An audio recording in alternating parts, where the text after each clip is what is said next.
This is the process shot. I'm Michael. I'm going nowhere slowly, and I at least got to see Streets of Fire first.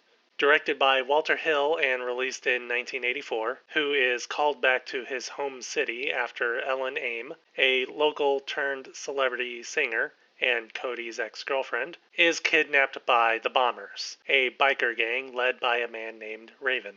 With the help of McCoy, a drifter and ex-soldier, and Billy Fish, Ellen's manager and new boyfriend, they set off to rescue Ellen in what the opening credits describe as a rock and roll fable.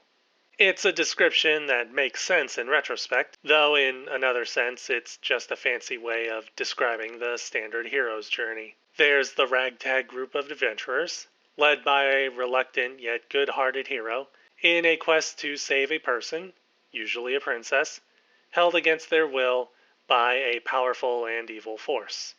The rock and roll aspect comes into play thanks to the contemporary settings of the film, putting a spin on these roles and filling it out against the aesthetics of 1980s trends.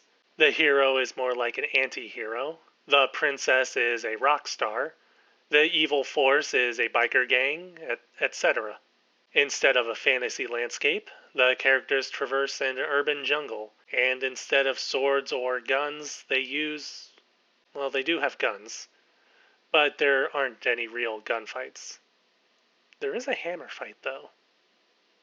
The movie takes a lot of creative liberties with transplanting the familiar with the contemporary, and never really takes itself seriously as a result. But it unfortunately doesn't extend those liberties to the film's characters, who are almost all rather unfleshed throughout the story.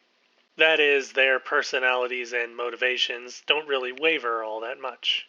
Cody is emotionally unavailable, Billy Fish is a total jackass, and Ellen is kind of just there for the most part.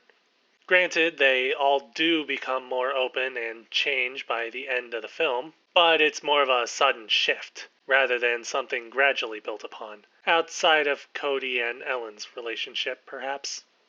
Other characters in the film kind of just appear and don't get much development at all. One person who gets picked up about halfway through Streets of Fire just kind of disappears after a few scenes and doesn't come back at all, unless I missed something.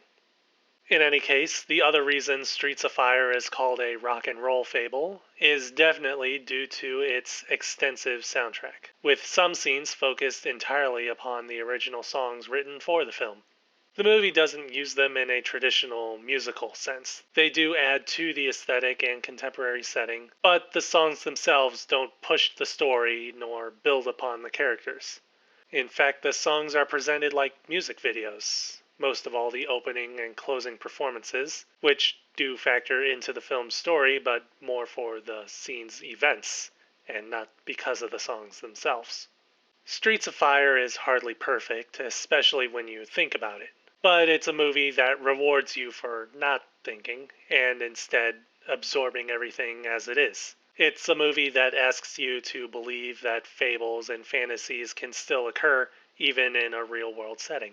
Most of all, it's a love letter to the cultures of the 1980s as they were happening. It doesn't want you to think about it, it wants you to look around you. Streets of Fire. Walter Hill, 1984. 3.5 stars. I do recommend seeing this one. It's a fun ride. Anyways, that's the end of the review. Leave a like or a comment if you want to make yourself heard, and please subscribe for more reviews. I'm not sure if that last bit was actually deep or not, but hey, I'm trying to get better at these reviews, okay?